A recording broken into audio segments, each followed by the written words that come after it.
I first met James Blue. I repeat after you. I think I first met James Blue at the Flaherty seminar in Vermont. I think I did. Not sure. I used to depend on James to remind me about these things. He was... First, I should say something about the Flaherty seminar. It was a strange kind of annual resurrection of Robert Flaherty, where we burnished the stones of his memorial.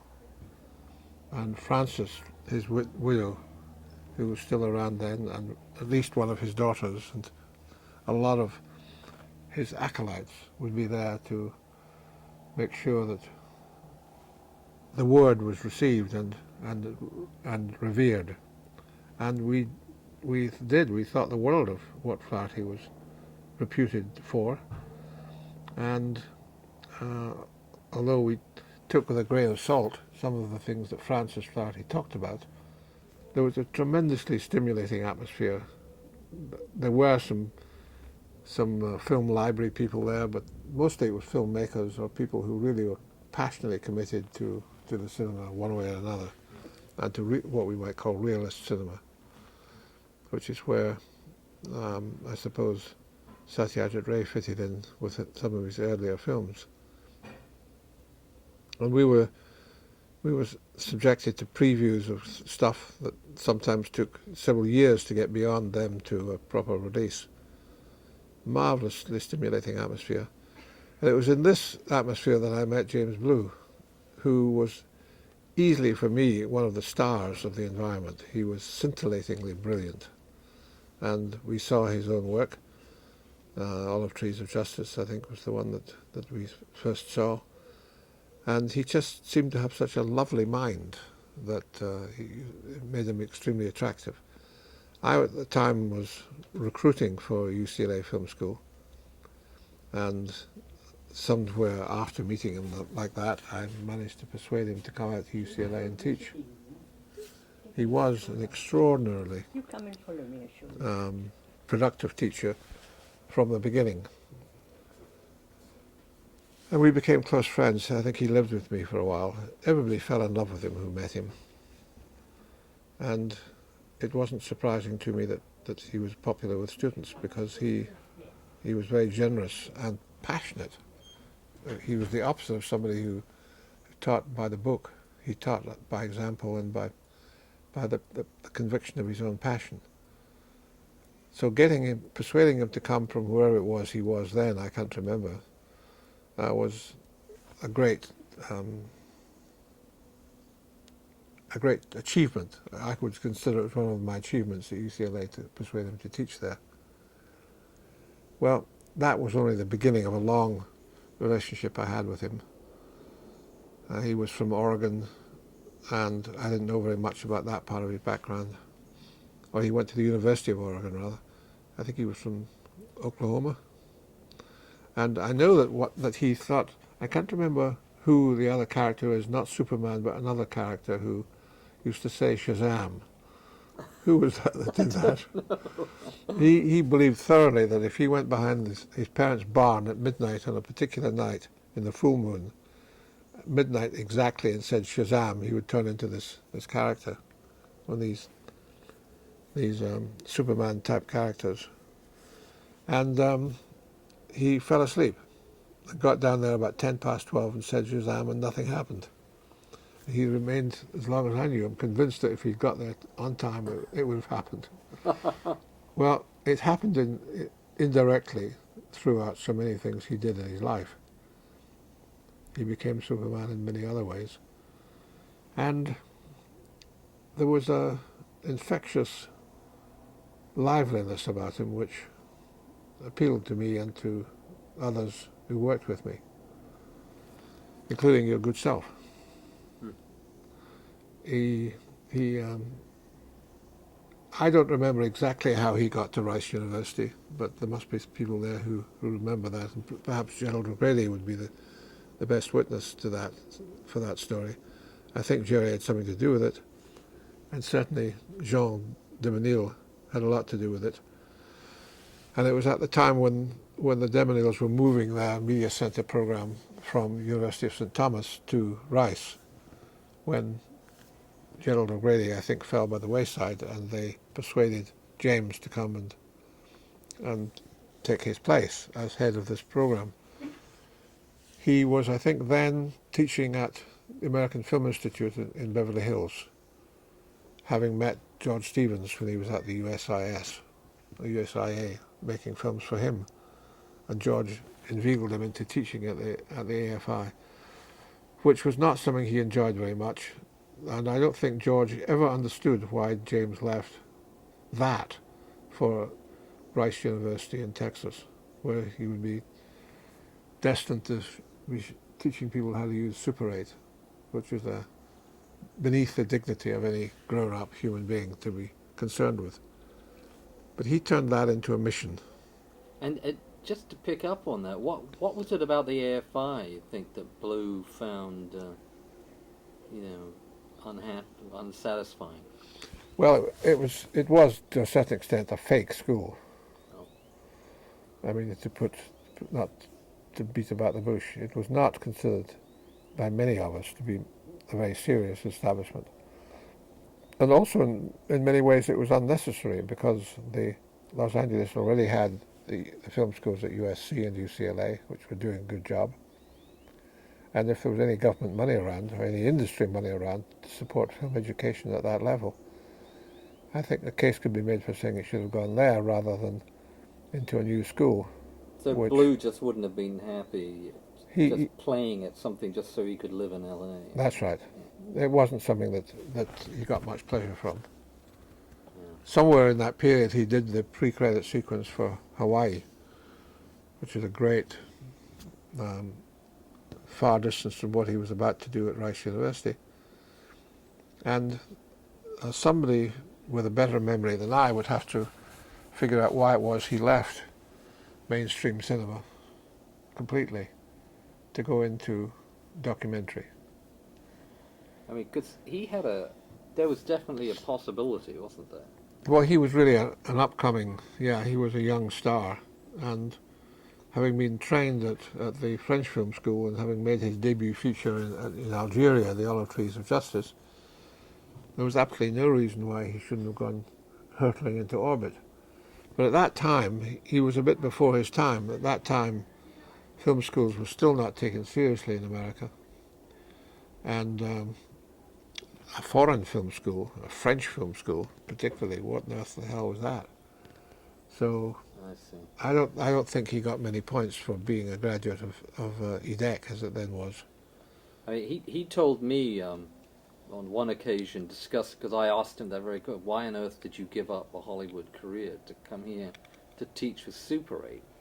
You have to ask that question at some point. Not everyone has that opportunity. And his answer to me that day was very simple. He couldn't stand the people he'd have to be working with. Well, that was true of a lot of us, I think.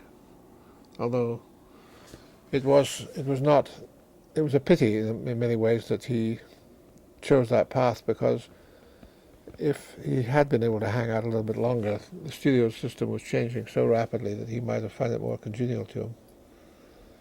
But as it was, he was persuaded to go to Houston, and he made something quite extraordinary of it.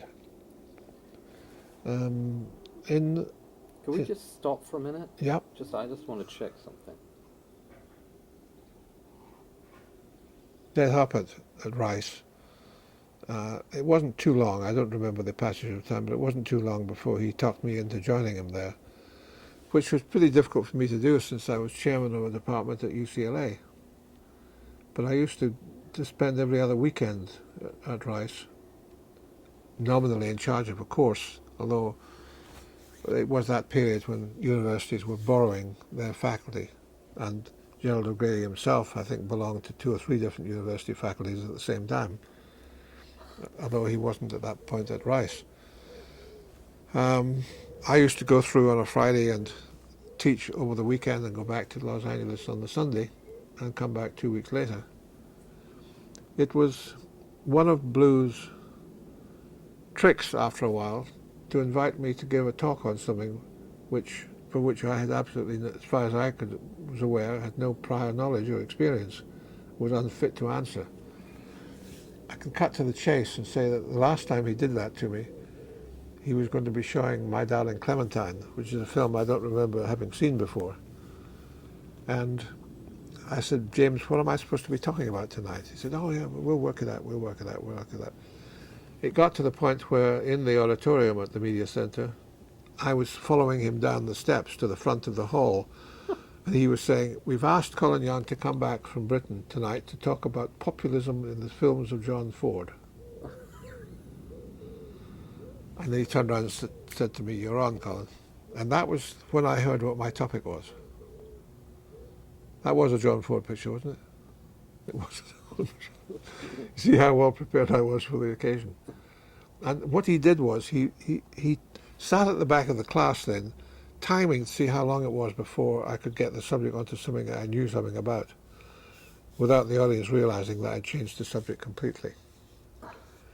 And so he played this game on me from time to time, and it was a mark of the, in a way, the respect we had for each other, that he would play that trick on me and that I wouldn't mind, that I'd fall for it again the next year.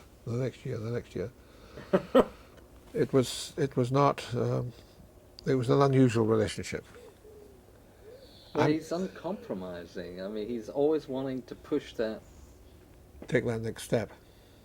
Yeah. It would have been so easy in those sort of things, just to sort of just have you come in and do something totally familiar to you, Yeah. and not stretch you or himself or anything. I think one of the things that I used to say about teaching that he agreed with was that a student only learns when he or she is at risk.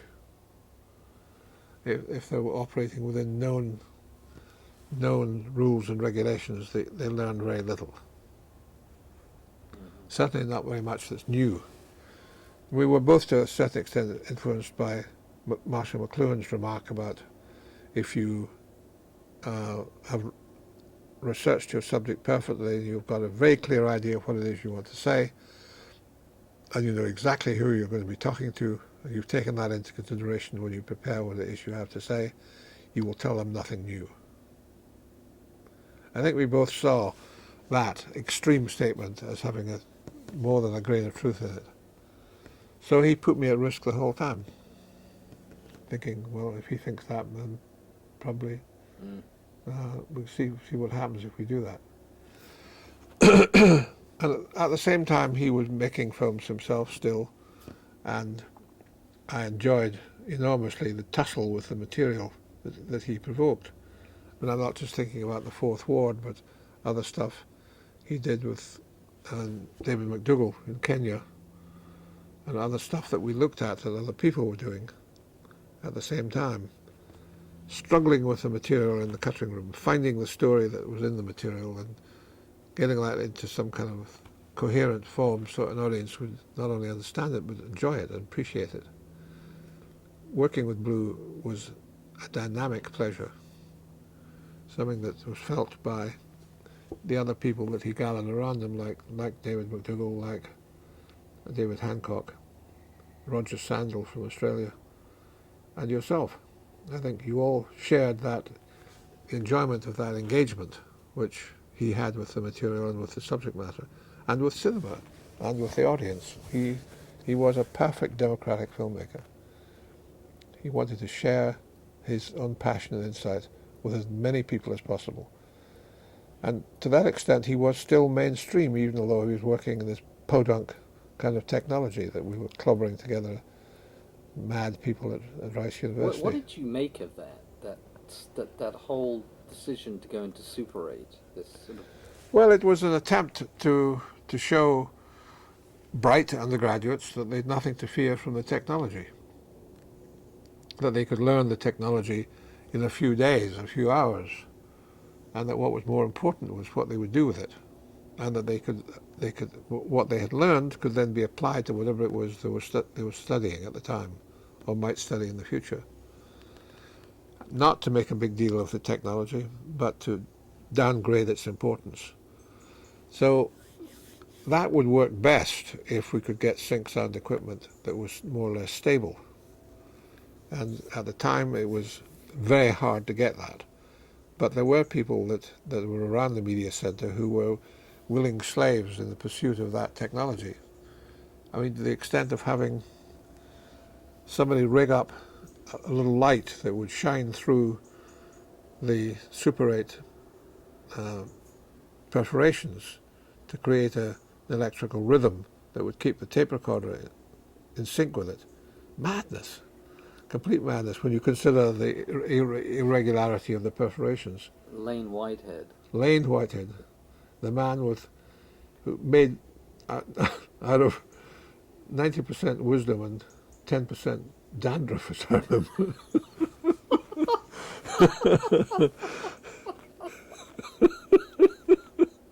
It may have been the other way around.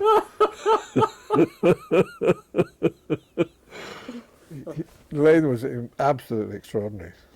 But there were others too, and they just bust a gut to try to get this stuff to work. And it always would for about 10 minutes at a time.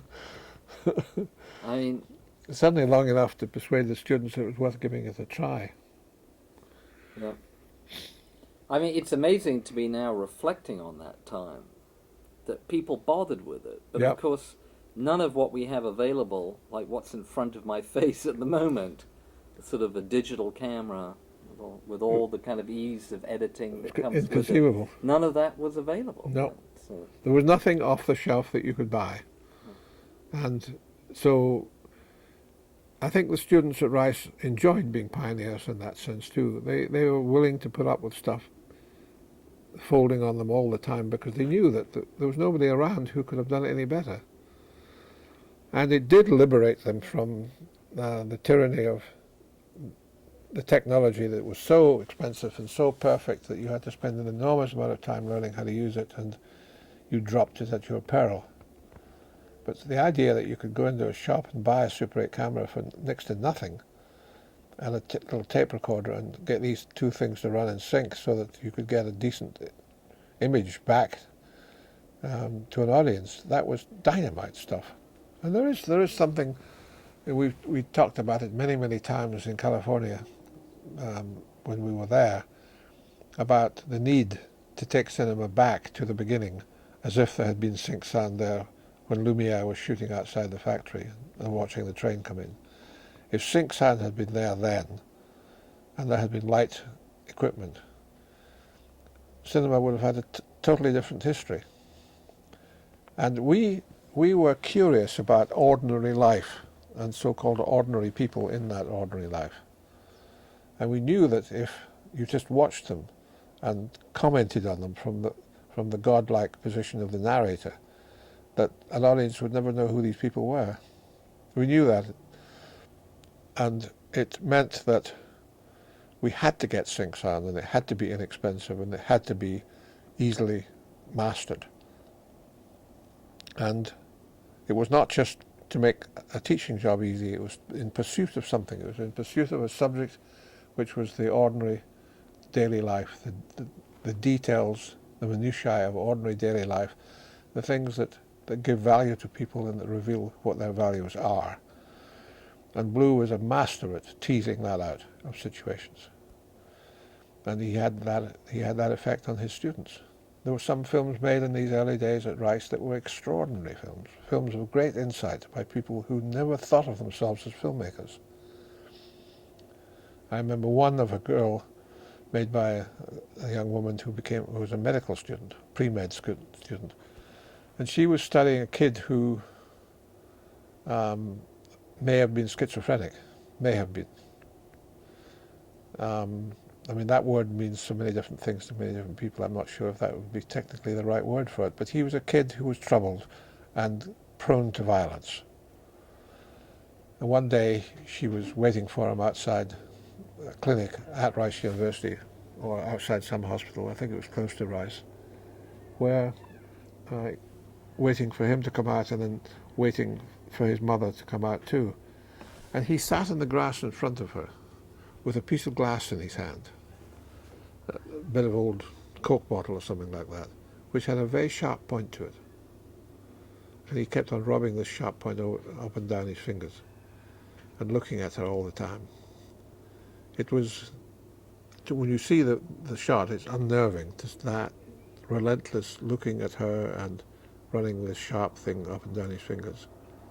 And she thought he was going to do some damage to himself with it, or maybe even to her with it.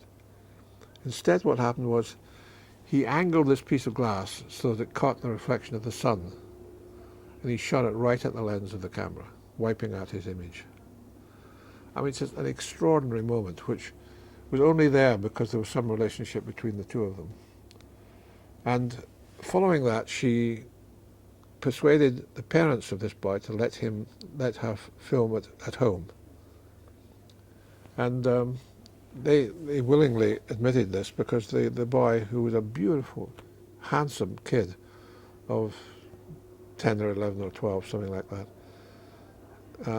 had a very good relationship with her. And she went home and started filming in the living room. The kids were watching television.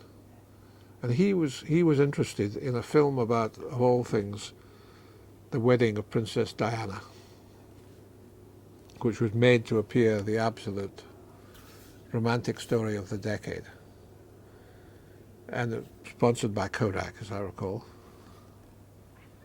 And she had a kid sister who was not a patient of the clinic, who kept on getting in between him and the television set, interfering with his view of it. He'd keep moving around, keep on seeing the screen.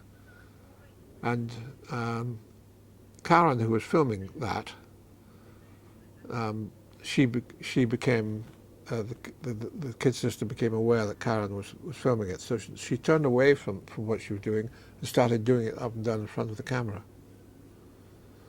There was something so simple about that interference of that boy's willingness to watch something closely that gave information to the clinic, I remember, that said, well, we'd never seen him. They had never thought of going to see what he was like at home, what his home environment was like. There was nothing malicious about this. It was just that when you looked at that whole sequence, it became clear that he was not the center of that family's attention. That the little girl, who was very active and cute, was getting all the attention, taking it all away from him, and he was emotionally adrift. He was kind of almost as if he was on a desert island somewhere in the middle of his own home. There was other examples like that, but these were kids, young women, because the other example I think of right away is also another young woman, who had no pretensions whatsoever to be filmmakers, but who were massively interested in the subject matter that they decided to make a film of. And they were able to use the technology to do so. But they were also able to use the values that Blue brought with him about subject matter and about where is the right relationship that you should establish with your subject, which gives you the right even to be around them. We have a mad dog. And there was something about Blue's humanity that made all his students moral filmmakers. I think that might be as good a word as any. They were extraordinarily moral. They didn't tackle subjects which were pernicious or cruel in any way. They had no interest in those subjects because there was something about Blue had a huge halos sort of growing around him all over the place. A little bit like, well, these things that the kids used to, hula hoops. Nobody would have dreamt of upsetting one of those halos or hula hoops. There was something magical about the way he tuned people in to the life around them and also to themselves, which then they explored in the way they looked at the world. What was he up to in his last, his last years he was teaching at the film school? Well, at the National Film School in Britain, he was teaching direction, and I should perhaps wind back a bit.